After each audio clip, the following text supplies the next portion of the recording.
और अब बीजेपी में जाने पर कमलनाथ की तरफ से क्या कहा गया, बड़ी खबर आपको बता दें। ऐसी कोई बात होगी तो सूचित करूंगा। सक्रिय राजनीति छोड़ भी सकते हैं कमलनाथ, सोर्सेस के हवाले से खबर है।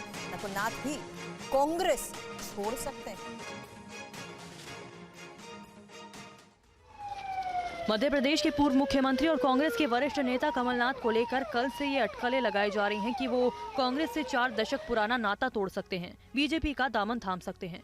अटकलों और कयासों के बीच जब कमलनाथ से बीजेपी में जाने को लेकर सवाल पूछे गए तो उनका कहना था कि समय आने पर वो बताएंगे। सर, भाजपा में शामिल होने की नकुलनाथ जी की बात हो रही है। दरअसल नवंबर-दिसंबर में मध्य प्रदेश के विधानसभा चुनावों में पार्टी ने कमलनाथ को मुख्यमंत्री का चेहरा बनाया, लेकिन हार के बाद अचानक उन्हें मध्य प्रदेश अध्यक्ष पद से हटा दिया गया। पार्टी के कार्यक्रमों से भी उन्होंने दूरी बना ली। कांग्रेस ने कमलनाथ को राज्यसभा के लिए भी उम्मीदवार नहीं बनाया, जिसके बाद कमलनाथ को लेकर बीजेपी में जाने की अटकलें तेज हो गई। साथ ही पूर्व मुख्यमंत्री दिग्विजय सिंह से भी कमलनाथ की अनबन की खबरें सामने आई थी। हालांकि इस बीच ये खबर आई है कि कमलनाथ सक्रिय राजनीति से संन्यास ले सकते हैं। उनके बेटे नकुलनाथ बीजेपी में शामिल हो सकते हैं। नकुलनाथ कांग्रेस के गढ़ छिंदवाड़ा से सांसद हैं। और वहीं पश्चिम बंगाल की मुख्यमंत्री ममता बनर्जी ने आज बीजेपी पर जमकर निशाना साधा। ममता ने कहा कि मुझे बोलने का अधिकार नहीं है और अगर कुछ बोलूंगी तो कल ईडी मेरे घर आ जाएगी।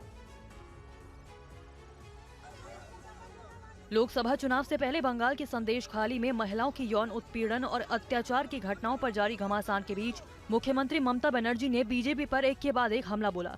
बीरभूम में एक कार्यक्रम को संबोधित करते हुए ममता ने एक देश एक चुनाव को लेकर भी सवाल खड़े किए और कहा कि वे एक राष्ट्र एक चुनाव करना चाहते हैं तो क्या इसका मतलब राष्ट्रपति शासन है, लेकिन हम लड़ेंगे। वहीं आज बीजेपी के युवा मोर्चा ने एक बार फिर से ममता सरकार के खिलाफ सिलीगुड़ी में विरोध प्रदर्शन किया। संदेशखाली विवाद को लेकर किए गए इस विरोध प्रदर्शन में जमकर नारेबाजी की गई। ममता सरकार पर बीजेपी की तरफ से गंभीर आरोप लगाए गए हैं। जिस तरीके से महिला आके बार बार बोल रही थी कि हमारे साथ रेप किया गया, हमें ऐसे रोका गया, ऐसे बार बार बुलाया जाता था टीएमसी पार्टी ऑफिस में, तो हमारी डिमांड है सबको अरेस्ट करना पड़ेगा और जिनका जमीन है उनको लौटाना पड़ेगा। और बड़ी खबर बता दें, संदेशखाली में जमीन कब्जे का बड़ा खेल भी खेला गया। कैसे, इस रिपोर्ट में देखिए।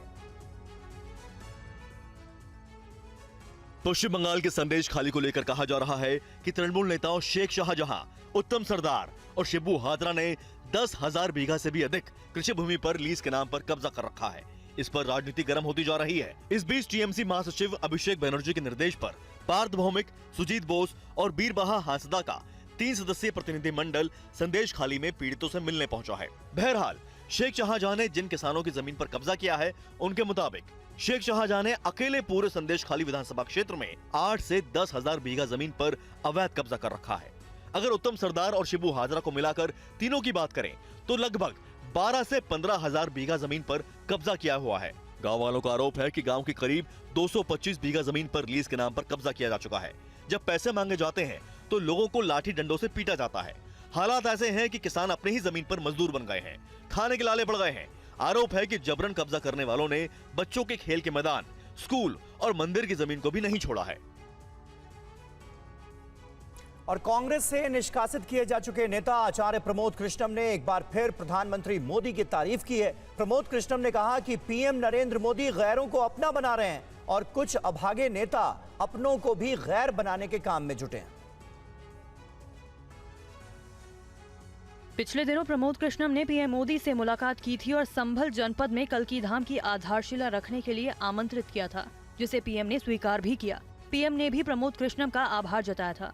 कल कल्कीधाम की आधारशिला का कार्यक्रम है। कार्यक्रम से पहले आचार्य प्रमोद कृष्णम ने एक बार फिर से पीएम की जमकर तारीफ की है। यशस्वी प्रधानमंत्री नरेंद्र मोदी जी का साथ देना चाहिए, क्योंकि नरेंद्र मोदी एक ऐसे प्राइम मिनिस्टर हैं जो पूरी दुनिया में भारत के मूल्यों को, भारत की संस्कृति सभ्यता को पुनर्स्थापित करने का काम कर रहे हैं। नरेंद्र मोदी गैरों को अपना बनाने का काम कर रहे हैं। प्रमोद कृष्णम ने अयोध्या में रामलला के प्राण प्रतिष्ठा समारोह को लेकर भी प्रधानमंत्री नरेंद्र मोदी और बीजेपी की जमकर तारीफ की थी। प्राण प्रतिष्ठा पर अयोध्या भी गए थे। उन्होंने इस कार्यक्रम में भाग नहीं लेने पर कांग्रेस की आलोचना की थी, जिसके बाद कांग्रेस ने प्रमोद कृष्णम को पार्टी से 6 साल के लिए निकाल दिया।